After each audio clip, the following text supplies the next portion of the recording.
Indian സ്ത്രീകൾ വീരചരിതം എഴുതിയ ദിവസം കൂടിയാണ് കടന്നുപോയത്. അപ്പോൾ പത്രങ്ങളിൽ ഏതൊക്കെ വാർത്തകൾ എങ്ങനെയൊക്കെയാണ് കാര്യങ്ങളെന്ന് നോക്കാം. ലിജോ വർഗീസ് ആണ് ഇന്ന് പ്രസ് സ്റ്റോപ്പിൽ എനിക്കൊപ്പം ഉള്ളത്. Lijo Varghese, good morning. Morning.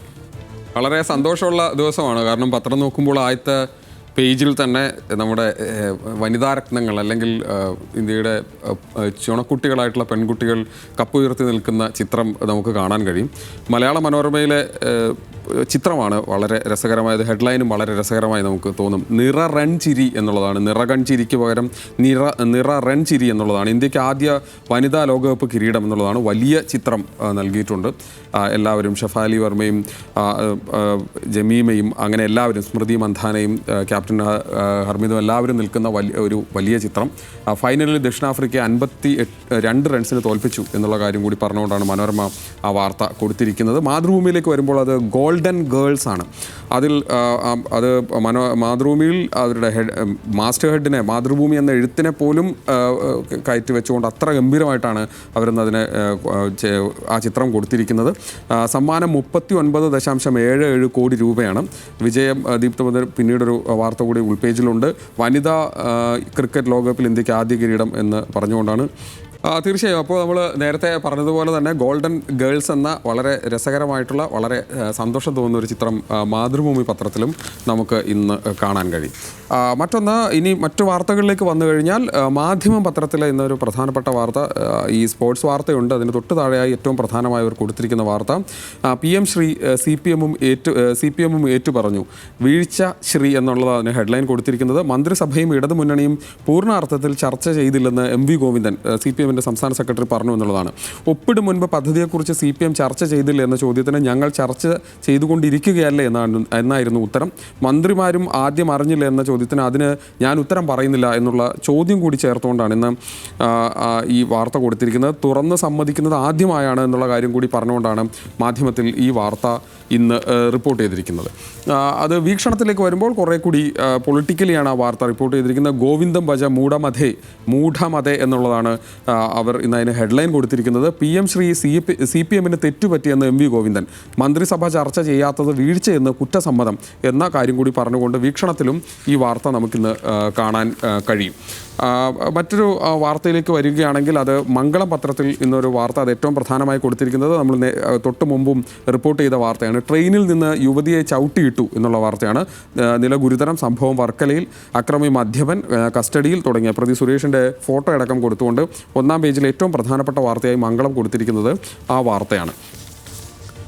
നമ്മൾ വീണ്ടും മറ്റ് ജനയുഗത്തിലേക്ക് വരുമ്പോൾ അത് തീവ്ര വോട്ടർ പട്ടിക പരിഷ്കരണവുമായി ബന്ധപ്പെട്ട വാർത്തയാണ് അതിൽ പ്രധാനമായി ഇന്നിപ്പോൾ കൊടുത്തിരിക്കുന്നത്. അതിങ്ങനെയാണ്: നിയമ പോരാട്ടം. തമിഴ്നാട് സർക്കാർ സുപ്രീം കോടതിയിലേക്ക്, കേരളത്തിലെ സർവകക്ഷി യോഗം നാളെ, കൊൽക്കത്തയിൽ റാലി എന്നിങ്ങനെ കാര്യങ്ങൾ ചേർത്തുകൊണ്ടാണ് ഇന്നലെ തമിഴ്നാട് നിയമസഭ ഇതിലെടുത്ത തീരുമാനം, നിയമ പോരാട്ടത്തിലേക്ക് ഇറങ്ങുന്നു എന്നുള്ള തീരുമാനം പറഞ്ഞുകൊണ്ടാണ് ജനയുഗം ആ വാർത്ത ഇന്ന് റിപ്പോർട്ട് ചെയ്തിരിക്കുന്നത്. അത് വീക്ഷണത്തിലും നേരത്തെ പറഞ്ഞതുപോലെ തന്നെ പൊളിറ്റിക്കലി ആ വാർത്തയെ റിപ്പോർട്ട് ചെയ്തിട്ടുണ്ട്. അത് ഒന്നാം പേജിൽ തന്നെ പ്രാധാന്യത്തോടു കൂടി കൊടുത്തിട്ടുണ്ട്. SIR പ്രവേശനമില്ല, മാതൃകയായി തമിഴകം, മൗനം പൂണ്ട് കേരളം. SIRനെതിരെ സുപ്രീം കോടതിയെ സമീപിക്കാൻ തമിഴ്നാട്, പ്രസ്താവനയല്ലാതെ മുന്നിട്ടിറങ്ങാതെ കേരളം എന്ന് പറഞ്ഞുകൊണ്ടാണ് ആ വാർത്ത കൊടുത്തിരിക്കുന്നത്. തമിഴ്നാടും അതോടൊപ്പം തന്നെ പശ്ചിമ ബംഗാൾ അടക്കമുള്ള സംസ്ഥാനങ്ങൾ SIRനെതിരെ വളരെ ശക്തമായി നിയമ നടപടിയും അതോടൊപ്പം തന്നെ പ്രത്യക്ഷ സമരത്തിലേക്കും കടക്കുമ്പോൾ കേരളത്തിൽ അത്തരത്തിലുള്ള നീക്കങ്ങൾ ഉണ്ടാകുന്നില്ലെന്നുള്ള വിമർശനമാണ് കോൺഗ്രസിൻ്റെ മുഖപത്രം കൂടിയായിട്ടുള്ള വീക്ഷണം അത്തരത്തിൽ ഇന്ന് വാർത്ത റിപ്പോർട്ട് ചെയ്യുന്നത്. അടുത്തത് തെരഞ്ഞെടുപ്പ് ആരവത്തിലേക്ക് കടക്കുന്നു. അത് കേരളം തദ്ദേശ തെരഞ്ഞെടുപ്പിലേക്ക് കടക്കുന്നു എന്നുള്ളതാണ്. ദീപിക ഒന്നാം പേജിൽ നിന്ന് ഏറ്റവും പ്രധാനപ്പെട്ട വാർത്തയായി കൊടുത്തിരിക്കുന്നതാണ്. സംസ്ഥാനത്തെ തദ്ദേശ തെരഞ്ഞെടുപ്പ് പ്രഖ്യാപനം ഈ ആഴ്ച. ഡിസംബർ 1, 2 വാരങ്ങളിലായി തെരഞ്ഞെടുപ്പ് നടക്കുമെന്ന് സൂചന. തിരുവനന്തപുരത്ത് KS ശബരിനാഥൻ കോൺഗ്രസിൻ്റെ മേയർ സ്ഥാനാർത്ഥി എന്നുകൂടി പറഞ്ഞുകൊണ്ടാണ് ദീപിക ഇന്ന് ഒന്നാം പേജിൽ ആ വാർത്ത വളരെ ഗംഭീരമായി അത്തരത്തിലൊരു വാർത്ത ഇന്ന് കൊടുത്തിട്ടുണ്ട്. മെട്രോ വാർത്തയിൽ അതിൻ്റെ ചുവട് പിടിച്ചുകൊണ്ട് മറ്റൊരു വാർത്തയുണ്ട്. അത് തദ്ദേശ ഭരണം പുതിയ ട്രെൻഡുമായി മുന്നണികൾ എന്നുള്ളതാണ്. മുതിർന്ന നേതാക്കൾക്കൊപ്പം യുവാക്കളെയും ചേർത്തുകൊണ്ട് ആണ് ഇത്തവണ പല മുന്നണികളും പല തദ്ദേശ സ്ഥാപനങ്ങളിലേക്കും സ്ഥാനാർത്ഥികളെ പ്രഖ്യാപിക്കുന്നത്. അതായത് മേയർ പോലുള്ള അല്ലെങ്കിൽ ജില്ലാ പഞ്ചായത്ത് പ്രസിഡന്റ് പോലുള്ള സ്ഥാനാർത്ഥികൾ മുതിർന്നവരും മറ്റുള്ളവർ കൂടുതൽ യുവാക്കളെയും ചേർത്തുകൊണ്ടാണ് ഇത്തവണ സ്ഥാനാർത്ഥി പട്ടിക ഉണ്ടാക്കുന്നത്. അത്തരത്തിലുള്ളൊരു ട്രെൻഡിലേക്ക് എല്ലാ മുന്നണികളും മാറുന്നു. കഴിഞ്ഞ തവണ CPM വളരെ കൃത്യമായി പരീക്ഷിച്ച് വിജയിച്ച തന്ത്രമാണ്. അത് ഇത്തവണ മറ്റു മുന്നണികളും ഏറ്റെടുക്കുന്നു എന്നുള്ള തരത്തിലാണ് മെട്രോ വാർത്തയിൽ ആ വാർത്ത ഇന്നുള്ളത്.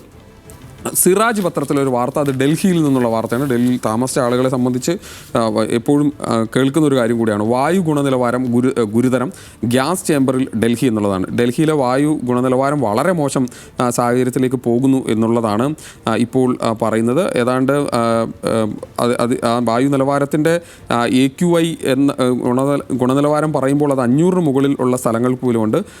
രോഹിണിയിൽ 415 അതോടൊപ്പം തന്നെ ജഹാംഗീർപുരിയിൽ 402, അങ്ങനെ 414 ചാന്ദിനി ചൗക്ക്, അങ്ങനെ പല സ്ഥലങ്ങളിലും വളരെ മോശം സാഹചര്യമാണ് ഉള്ളത് എന്നുള്ളതാണ് സിറാജ് പത്രം റിപ്പോർട്ട് ചെയ്യുന്നത്. സുപ്രഭാതത്തിലെ വാർത്ത, കാലാവധി പൂർത്തിയായിട്ടും അംശാദായം കുടിശ്ശികയായാൽ പ്രവാസി പെൻഷൻ ലഭിക്കില്ല എന്നുള്ള വാർത്തയാണ് സുപ്രഭാതം ഇന്ന് 1-ാം പേജിൽ പ്രധാനമായും കൊടുത്തിരിക്കുന്നത്. കുടിശ്ശിക ഒരുമിച്ചടയ്ക്കാനുള്ള സൗകര്യം മുന്നറിയിപ്പില്ലാതെ റദ്ദാക്കി എന്നുള്ളതാണ്.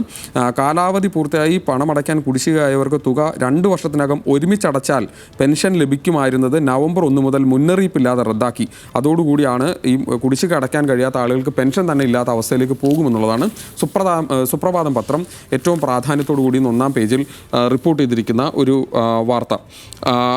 നമ്മൾ മനോരമ പത്രത്തിൻ്റെ ഉൾപേജിലേക്ക് പോയാൽ അത് ബീഹാർ തെരഞ്ഞെടുപ്പുമായി ബന്ധപ്പെട്ട വാർത്തയാണ്.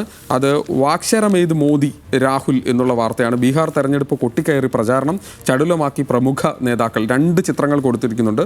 പാറ്റ്നയിൽ ഇന്നലെ പ്രധാനമന്ത്രി നരേന്ദ്രമോദിയുടെ റോഡ് ഷോയാണ്. ബീഹാറിലെ ബേഗുസരായിൽ മീൻപിടുത്ത തൊഴിലാളികളുമായുള്ള കൂടിക്കാഴ്ചയ്ക്കിടെ രാഹുൽ ഗാന്ധി വെള്ളത്തിലിറങ്ങിയപ്പോൾ എന്നുള്ള വാർത്തയാണ്. അതിൽ മുകേഷ് സാഹ്നി ഉണ്ട്, അതോടൊപ്പം തന്നെ കനയ്യ കുമാറുണ്ട്. മുകേഷ് സാഹ്നി ബീഹാറിലെ ഇന്ത്യ സഖ്യത്തിൻ്റെ അല്ലെങ്കിൽ മഹാസഖ്യത്തിൻ്റെ ഉപമുഖ്യമന്ത്രി സ്ഥാനാർത്ഥി കൂടിയാണ്. വികാസ്ശീൽ ഇൻസാൻ പാർട്ടിയുടെ നേതാവാണ് അദ്ദേഹം. മത്സ്യത്തൊഴിലാളി മേഖലയിൽ നിന്ന് വരുന്ന നേതാവ് കൂടിയാണ്. അതുകൊണ്ട് തന്നെ അദ്ദേഹത്തിൻ്റെ ആ പ്രദേശങ്ങളിലെത്തി രാഹുൽ ഗാന്ധി അവർക്കൊപ്പം നിൽക്കുന്ന ചിത്രം കൂടി കൊടുത്തിരിക്കുന്നുണ്ട്. NDA പാണ്ഡവരെന്ന് അമിത്ഷാ പറയുന്നു. കോൺഗ്രസിൻ്റെ തലയ്ക്കുമേൽ RJDയുടെ തോക്കെന്ന് മോദി. അങ്ങനെ പരസ്പരം ആരോപണ പ്രത്യാരോപണങ്ങളുമായാണ് അവിടെ തെരഞ്ഞെടുപ്പ് രംഗം കൊഴുക്കുന്നത് എന്നുള്ള കൂടിയാണ് മനോരമ പത്രത്തിൽ നിന്ന് വാർത്ത റിപ്പോർട്ട് ചെയ്യുന്നത്. ദീപിക പത്രത്തിലൊരു വാർത്തയുണ്ട്. അത് ഛത്തീസ്ഗഡിൽ നിന്നുള്ളതാണ്. അതിങ്ങനെയാണ്, പാസ്റ്റർമാരെ വിലക്കിയ ബോർഡ് ഭരണഘടനാ വിരുദ്ധമല്ലെന്ന് ഛത്തീസ്ഗഡ് ഹൈക്കോടതി എന്നുള്ളതാണ്. അത് ഇങ്ങനെയാണ് പറയുന്നത്. BJP ഭരിക്കുന്ന ഛത്തീസ്ഗഡിലെ കാൻഗർ ജില്ലയിലെ 8 ഗ്രാമങ്ങളുടെ പ്രവേശന കവാടങ്ങളിൽ പാസ്റ്റർമാർക്കും പരിവർത്തിത ക്രൈസ്തവർക്കും പ്രവേശനമില്ലെന്ന ബോർഡുകൾ സ്ഥാപിച്ച നടപടി വിവാദമായി. ഇതിനെതിരെ ഹൈക്കോടതിയിൽ ഹർജി നൽകിയപ്പോൾ ഹൈക്കോടതിയും ആ ഹർജി തള്ളി. അത് മതസ്വാതന്ത്ര്യത്തിനുള്ള എതിരാണ് ഇക്കാര്യമെന്ന് പറഞ്ഞുകൊണ്ടാണ് ദീപിക വാർത്ത ഇന്ന് റിപ്പോർട്ട് ചെയ്തിരിക്കുന്നത്. നൈജീരിയയിൽ സൈനിക നടപടിക്ക് ട്രംപ് ഉത്തരവിട്ടിരിക്കുന്നു എന്നുള്ള വാർത്ത ഇന്ന് ജനയുഗം പത്രത്തിൽ അത്തരത്തിലൊരു വാർത്ത നമുക്ക് കാണാൻ കഴിയും. അവിടെ ക്രിസ്ത്യാനികൾക്ക് മതസ്വാതന്ത്ര്യമില്ല എന്ന് പറഞ്ഞുകൊണ്ടാണ് അത്തരത്തിലൊരു നടപടിയിലേക്ക് കടക്കുന്നത്. ക്രിസ്ത്യാനികൾക്കെതിരെ ആക്രമണം തുടർന്നാൽ അവിടെ സൈനിക നടപടിയിലേക്ക് നൈജീരിയയിലേക്ക് കടക്കാൻ പെൻറ്റഗണ് നിർദ്ദേശം നൽകിയ ട്രംപിൻ്റെ വാർത്ത ഇന്ന് അത് മറ്റു പത്രങ്ങളിലുമുണ്ട്. ജനയുഗം അത്തരത്തിലുള്ള വാർത്ത കൂടി ഇന്ന് റിപ്പോർട്ട് ചെയ്തിട്ടുണ്ട്.